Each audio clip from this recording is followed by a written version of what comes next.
तीन घूंघट वाली बहुओं का ढाबा। पिताजी, क्या सोच रहे हो आप? इतनी गहरी सोच में तो मैंने आपको पहले कभी नहीं देखा। आप चाहो तो हमसे अपनी बातें शेयर कर सकते हो, हम आपके बेटे हैं। अपने जिगरी यार की बहुत याद आ रही है। पता नहीं क्यों अंदर से बहुत अजीब सा लग रहा है। उससे मिलने का मन कर रहा है। अगर इतना ही खास दोस्त है पिताजी, तो आप चले क्यों नहीं जाते हो? सही कहा, मैं आज ही गांव जा रहा हूँ। मेरे दोस्त गांव में रहता है, तुम लोग बिजनेस संभाल लेना। राजीव के बेटे बहुत होनहार होते हैं। उसके जाने के बाद वो बिजनेस को अच्छे से टेक ओवर कर लेते हैं। वहीं दूसरी तरफ राजीव जब गांव में अपने दोस्त के घर पहुंचता है तो वो अपनी आखिरी सांसें गिन रहा होता है। राजीव, तुम यहाँ? मुझे तो अपनी आंखों पर विश्वास नहीं हो रहा, लेकिन अफसोस कि तुम मेरे आखिरी वक्त पर आए हो। मैं तुमसे ज्यादा देर तक बात भी नहीं कर पाऊंगा। दुर्योधन मेरे भाई, ये सब कैसे हुआ? क्या हुआ तुम्हें? काफी समय से मैं बहुत ज्यादा बीमार चल रहा था। मेरी तीनों बेटियों ने मेरी बहुत सेवा पानी की। कुछ समय पहले ही विनीता मुझे छोड़कर भगवान को प्यारी हो गई और उसके गम में मैं भी बीमार पड़ गया। अब मैं भी अपनी विनीता के पास जा रहा हूँ, लेकिन अफसोस मुझे अपनी इन तीनों बेटियों का बहुत बुरा दुख हो रहा है। मेरे बिना इनका क्या होगा? दुर्योधन के बराबर में ही उसकी तीनों बेटियां खड़ी होकर फूट फूट कर रो रही थी। मेरे दोस्त, तुझे याद होगा बचपन में जब हम लोग एक साथ खेल कूद करते थे, तो हमने एक दूसरे से वादा किया था कि तेरी बेटियों की शादी मैं मेरे बेटों से करूंगा। लेकिन देख, मेरे घर बेटे हुए और तेरे घर पर 3 बेटियां। ये तो भगवान का चमत्कार ही समझो। तू चिंता मत कर, तेरी बेटियों की जिम्मेदारी मेरी हुई। दुर्योधन की आंखों में आंसू होते हैं और वो अपने दोस्त को ऐसा बोलते हुए देख बहुत खुश होता है। इस समय वो अपना दम तोड़ देता है और भगवान को प्यारा हो जाता है, जिसके बाद दुर्योधन अपनी तीनों बेटियों के साथ मिलकर उसका अंतिम संस्कार करवाता है और वहीं वो अपने तीनों बेटों को भी गांव में बुला लेता है, जिसके बाद वो अपने तीनों बेटों की शादी दुर्योधन की तीनों बेटियों से करवा देता है। आओ बहू, ये तुम्हारा ही घर है, इसे अपना ही घर समझना हमेशा। राजीव ऐसा कहकर अपने तीनों बेटों के साथ अपनी तीनों बहू को घर के अंदर ले आता है, जहां उसकी पत्नी उर्मिला उन तीनों को देखते ही हैरान रह जाती है और कहती है, ये सब क्या है? क्या चल रहा है? ये मुझे कुछ समझ नहीं आ रहा। अरे कौन है ये तीनों लड़कियां जो इतना लंबा घूंघट करके यहाँ पर खड़ी हैं? आज से ये तीनों लड़कियां इस घर की बहू हैं। मैंने इन तीनों से अपने बेटों की शादी करवाई है। ये कैसी बकवास कर रहे हो आप? आपको पता भी है आप क्या कह रहे हो? इतने बड़े खानदान के बेटों की शादी इन गंवार गांव की घूंघट वाली देहाती लड़कियों से? आपने ये सोच भी कैसे लिया? ये इस घर की बहू नहीं बन सकती। जहां से इन्हें लेकर आए हो, इन्हें वहीं छोड़ाओ। उर्मिला, जुबान संभाल कर बात करो। ये तीनों संस्कारी घूंघट वाली बहू इस घर की बहू है। और हाँ, ये मेरे दोस्त की बेटियां भी हैं। मैं इनके खिलाफ कोई शब्द नहीं सुनना चाहूंगा। ये इस घर की बहू है और इस बात को तुम भी नहीं पलट सकती हो। राजीव ऐसा कहने के बाद अपने बेटों से उनकी पत्नियों को उनके कमरे में ले जाने के लिए कह देता है, जिसके बाद उसके तीनों बेटे अपनी पत्नियों को अपने अपने कमरे में ले जाते हैं। उस दिन के बाद से उन तीनों की सास उर्मिला और उर्मिला की बेटी निहारिका घूंघट वाली बहू से बहुत ज्यादा जलने लगते हैं। अरे पता नहीं कहाँ से पिताजी इन्हें यहाँ ले आए, इतना लंबा घूंघट। बताओ, इस घर में तो मॉडर्न लड़की आनी चाहिए थी। मेरी भाभियां बनने के लिए अब मैं अपनी सहेलियों को क्या दिखाऊं कि ये गंवार लड़कियां मेरी भाभी है? मैं इनके नाक में दम कर दूंगी, जिसके चलते ये जहां से आई हैं वहीं भाग जाएंगी। यहाँ निहारिका और उर्मिला दोनों ही घूंघट वाली बहू के बारे में उल्टा सीधा सोच रही थी। वहाँ अचानक से राजीव और उसके तीनों बेटों को बिजनेस में बहुत बड़ा लॉस हो जाता है। हमारे पास कुछ नहीं बचा, हम लोग सब कुछ हार गए हैं। हमारी सारी मेहनत बर्बाद हो गई। कल तक सब कुछ नीलाम हो जाएगा पिताजी। अब हम लोग क्या करेंगे, कहाँ जाएंगे? पिताजी, हम ऐसे कैसे सब कुछ हार सकते हैं? पिताजी, वो इस प्रोजेक्ट पर बहुत समय से काम कर रहे थे, लेकिन उन्हें नहीं पता था कि उन्हें कंपटीशन देने के लिए भी कोई होगा। ये किस्मत का खेल है। कोई नहीं, कल की कल देखते हैं। अगले दिन सब कुछ नीलाम हो जाता है। उनसे उनके पहने हुए कपड़े छोड़कर सभी कुछ छीन लिया जाता है, जिसके बाद वो लोग एक टूटी फूटी झोपड़ी में पहुंच जाते हैं, जहां उर्मिला सारा दोष अपनी घूंघट वाली बहू को दे देती है।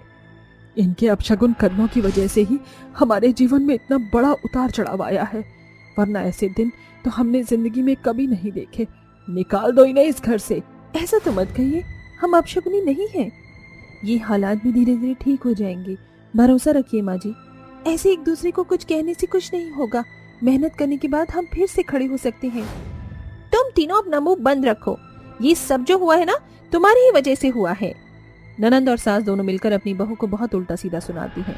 वहीं दूसरी तरफ अब तीनों बेटों के पास कोई चारा नहीं था, इसीलिए अब वो मजदूरी करना शुरू कर देते हैं, जिससे उनके घर का दाना पानी चलने लगता है। वहीं निहारिका को अच्छी खासी जॉब का ऑफर आने के बाद भी वो सबसे कहती है, अरे मेरा भी कोई स्टैंडर्ड है, मैं छोटी मोटी कंपनियों में काम तो कभी नहीं करूंगी, मेरे दोस्तों में मेरी बेइज्जती हो जाएगी। घर का माहौल देखकर तीनों बहुएं अपनी सास और ससुर से ढाबा खोलने की बात कहती हैं। माँ जी, बाबूजी, हम तीनों सोच रहे थे कि जब इतनी परेशानियां चल ही रही हैं, तो क्यों ना हम अपना ही खुद का कोई काम खोल लें। हम सोच रहे थे क्यों ना हम एक ढाबा खोल लें, खाना तो हमें बनाना आता ही है, और आजकल दिहाड़ी मजदूरी पर जाने वाले लोग ढाबे पर ही खाना खाते हैं। तुम क्या ढाबा खोलोगी? तुमने तो हमारे घर को ही बर्बाद करके रख दिया, अब और बर्बाद मत करो। उर्मिला को अपनी तीनों बहू पर जरा भी भरोसा नहीं होता, लेकिन उसके तीनों बेटों को अपनी पत्नियों पर भरोसा होता है। इसी के चलते उर्मिला के तीनों बेटे मजदूरी करके पैसा कमाते हैं और अपनी पत्नियों के लिए एक ढाबा खोलकर उन्हें दे देते हैं। इसके बाद पायल, पारुल, तनीषा तीनों मिलकर ढाबा चलाती हैं, लेकिन कोई भी उनके ढाबे पर नहीं आता। देखा बेटा, मैंने तुम्हें कहा था ना, उनके पीछे पैसा लगाने की जरूरत नहीं थी, ये अपशगुनी है। आप ऐसे मत बोलो, आप ऐसे कहोगी तो वो पहले ही टूट जाएगी। उन्हें हौसला नहीं दे सकती हो तो उनके बारे में उल्टा सीधा भी मत कहो। मैं जानता हूँ कि ये तीनों कुछ न कुछ जरूर कर सकती हैं। जहाँ एक तरफ घूंघट वाली बहू की सास उन्हें डिमोटिवेट करती है, तो वहीं उन तीनों के पति उन्हें बहुत मोटिवेट करते हैं, जिसके चलते वो अपने काम को और अच्छे से करने की कोशिश करती हैं। देखते ही देखते अब उनका ढाबा धीरे धीरे चलने लगता है और वो एक दिन का अच्छा खासा कमाने लगती हैं, जिसके चलते घर का खर्चा पानी बहुत अच्छे से निकल जाता है। तुम तीनों ने तो करके दिखा दिया। सही कहा, मेहनत हमेशा रंग लाती है। तीनों घूंघट वाली बहू का ढाबा बहुत फेमस हो जाता है और अब वहाँ कई सारे लोग आते हैं। इसी के चलते ढाबा अच्छा खासा चलता है और उनकी सारी परेशानियां दूर होने लगती हैं, जिसके चलते निहारिका और उर्मिला को भी अपनी गलती का एहसास होता है और वो अपनी तीनों घूंघट वाली बहू से माफी मांगती है। हमें माफ कर दो, हमने तुम्हें बहुत गलत समझा। हमें फर्श से अर्श पर लाने वाली तुम तीनों ही हो। मैंने और मेरी बेटी ने तुम्हें बहुत ताने दिए, जो कि हमें ऐसा नहीं करना चाहिए था। मुझे भी माफ कर दो भाभी, मुझे इतना बुरा बर्ताव करके आप लोगों को नहीं दिखाना चाहिए था। मैंने भी न जाने क्या क्या आपको कह दिया। अब मुझे अपनी गलती का एहसास है। सही कहा आप दोनों ने। जरूरी नहीं कि तरक्की सिर्फ पढ़ाई लिखाई से ही हो सकती है। अरे अगर इंसान अपना मन बना ले तो वो छोटे से बहुत बड़ा स्टार्टअप कर सकता है, जैसे कि हम तीनों ने अपनी मेहनत से एक छोटा सा ढाबा खोला और अब देखो कल हमारी एक बड़े से रेस्टोरेंट की ओपनिंग है। न्यू रेस्टोरेंट की ओपनिंग के बारे में सुनकर सभी लोग बहुत खुश होते हैं। अगले दिन तीनों घूंघट वाली बहू न्यू रेस्टोरेंट की ओपनिंग करती हैं और अब वो तीनों एक बड़ा सा रेस्टोरेंट चलाती हैं, जिसके बाद वो अपनी ससुराल में खुशी खुशी रहने लगती हैं और अब उर्मिला और निहारिका उन्हें कोई ताने भी नहीं देती। अरे वाह, ये बटरफ्लाई कितनी प्यारी है, उनकी जिंदगी कितनी अच्छी होती है, कोई बंदिश नहीं है और जिंदगी में मिठास है। काश यही मिठास मेरी जिंदगी में भी होती।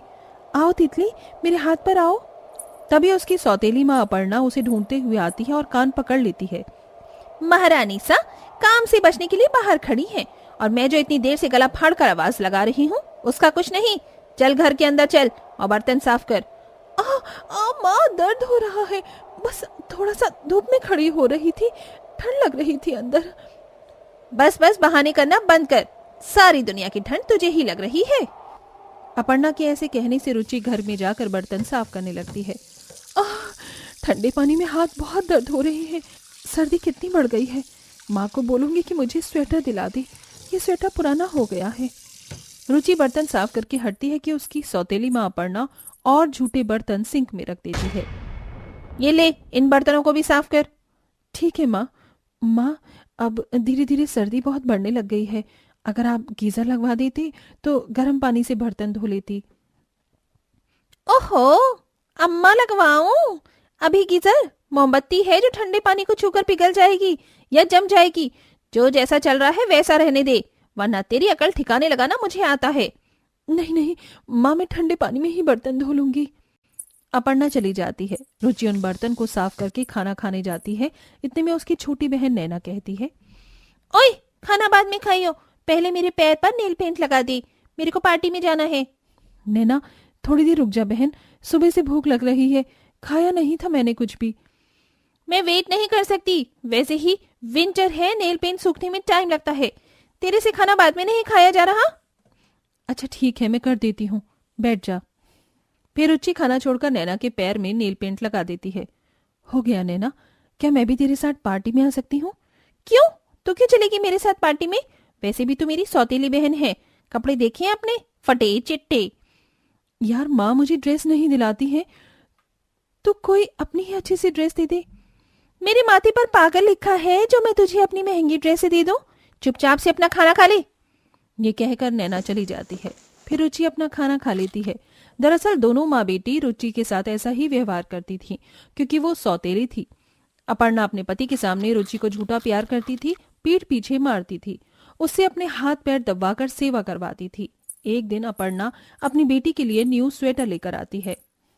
नैना, नैना, देख मैं तेरे लिए 2 स्वेटर लेकर आई हूँ, और बूट्स भी। पता कैसे हैं ये?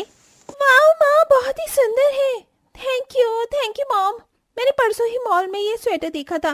मुझे जो चाहिए होता है आप पहले ही ला देती हो, क्योंकि मैं तेरी माँ जो हूँ।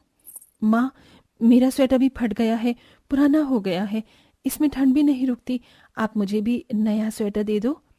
अच्छा, पैसे क्या पेड़ पर उगते हैं जो मैं तुझे नया स्वेटर दे दूं? पिछले साल ही तुझे नैना का स्वेटर दिया था ना, ये ले, उसका पुराना स्वेटर ले ले, ये पहन। माँ इसका रंग उतर गया है और धागे भी निकल रहे हैं, दूसरा स्वेटर नहीं मिल सकता? एक तो तुझे ये स्वेटर दे रही हूँ, पसंद नहीं आ रहा, उसमें भी नाक मुंह मार रही है। अभी तुझे सीधा करती हूँ, अपनी औकात मत भूल। नैना, जरा मेरी झाड़ू उठा कर दे। ये लो माँ, और सूत तो इसे, सर्दी में सारी अकल ठिकाने आ जाएगी इसकी। नहीं माँ नहीं, मुझे कोई स्वेटर नहीं चाहिए, नहीं माँ। डर से रुचि के आंसू आने लगते हैं। इतने में अपर्णा उसे झाड़ू से बहुत मारती है, हाथ पैर पर नील पड़ जाते हैं। तभी दफ्तर से आकर उसका पति राकेश ये सब देख लेता है। अपर्णा, ये क्या कर रही हो? मेरी बेटी को क्यों मार रही हो, वो भी सर्दी में? जरा उसकी हालत देखो। तुमने तो मुझे वादा किया था कि इसे बहुत प्यार करोगी, भूल गई वो दिन जब मैंने तुमसे शादी की थी? राकेश अपर्णा से शादी करके उसे घर में लाता है, जहां गोदी में अपर्णा 2 साल की रुचि को लेकर कहती है, अजी हमारी बेटी रुचि तो बड़ी प्यारी है, यही नाम रखा है ना इसका आपने? हाँ पर्णा, बहुत छोटी है, मैं इसका अकेले ख्याल नहीं रख सकता था, भगवान ने मुझे तुमसे मिला दिया। तुम इसका हमेशा ख्याल रखोगी ना? आप चिंता मत कीजिए, अपनी बेटी से भी ज्यादा प्यार करूंगी मैं, इसका बहुत ख्याल रखूंगी। रुचि का माँ होने के सारे फर्ज निभाऊंगी, ये वादा है मेरा आपसे। मेरी लाइफ में आने के लिए तुम्हारा बहुत बहुत शुक्रिया। अपर्णा 2 साल की रुचि के लिए बहुत ममता का प्यार उड़ेलती है, लेकिन सिर्फ राकेश की आंखों के सामने। उसके जाते ही वो बचपन से उसके साथ वैसा व्यवहार करने लगती है जिसे राकेश सोच भी नहीं सकता है। हाँ तो क्या करूं उस वादे का? मेरी अपनी बेटी है, पालन पोषण के लिए सौतेली बेटी से आखिर मैं क्यों लगाव रखूं? वैसे भी बिन माँ की बेटी के साथ यही होता है। खबरदार जो दोबारा तुमने ऐसा कहा। अगर तुम्हें अपनी ही बेटी याद है तो मैं रुचि के साथ ऐसे नहीं होने दूंगा। अब से इस घर में बंटवारा होगा, मैं अपनी बेटी के साथ रहूंगा और तुम अपनी बेटी के साथ। इसकी वजह से मेरे पर हाथ उठाया? ठीक है, कर दो बंटवारा। नैना बीच में रस्सी लगा दी, आज से उनकी रसोई अलग, हमारी अलग। ठीक है माँ। पापा आपने ऐसा क्यों किया? बेटा ये जरूरी था। उस दिन से घर में बंटवारा हो जाता है।